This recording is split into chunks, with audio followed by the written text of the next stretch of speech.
Hi, welcome to the Drum Speakeasy series. We're here with Liliana Petrova from the Petrova Experience. Liliana, do you want to just introduce yourself and give us a little of your background? Sure. I'm a customer experience professional. I have my own customer experience consulting firm. We are passionate about culture, technology, and design. My background is 8 years of customer experience and other jobs in JetBlue Airways. Very nice. So can you give me an instance of maybe with a client you've worked with or something you've done in the past where you think you really have brought a better customer experience than maybe what they were expecting in some kind of surprise element? Sure. So there is a whole stack of priorities when you look at customer experience. Exceeding expectations is the goal of many, but what happens is when brands look to exceed, oftentimes they fail to meet the basics. And I would say a winning customer experience sometimes is nailing the basics and doing it consistently and repeatedly so the customer doesn't even think about it. So although we kind of from marketing perspective talk a lot about this wow moment and they tend to be in the news, I think brands like Amazon, for example, are the true winners because you know if you click that button on the Prime membership, it will never fail. Mm-hmm. Interesting. So you spoke about Amazon. Do you have any other examples or instances where you think CX has really gone above and beyond and really kind of over-delivered? At the time, many companies were doing facial recognition boarding. What we were able to do, though, is to deviceless and paperless, which meant you don't even need your phone. You could just board with your face. Literally, go to camera, look at it, and board.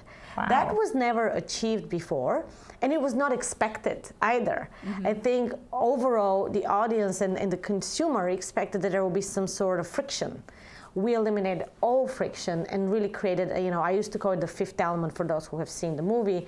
I really wanted to have this futuristic feel that you really, you don't have physical need anymore of anything. You're just your own passport, your own ID. Wow. So when you speak of that and it being a completely different experience than what they expected, do you find any instances where the consumers may be behind and you have to kind of retrain them?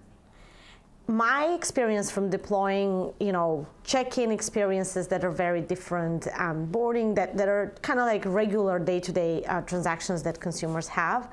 If you make something easy, and if you remove an obstacle or a problem, or you make something very enjoyable for a consumer, they will adopt much faster than people expect. I think where the change management and the whole adoption thing gets a bad rap is from deployments of technologies that are not necessarily comprehensive. And what do I mean by that? Let's say you say, well, my app adoption is not high enough. Well, I would ask you, well, what problems have you solved with the app?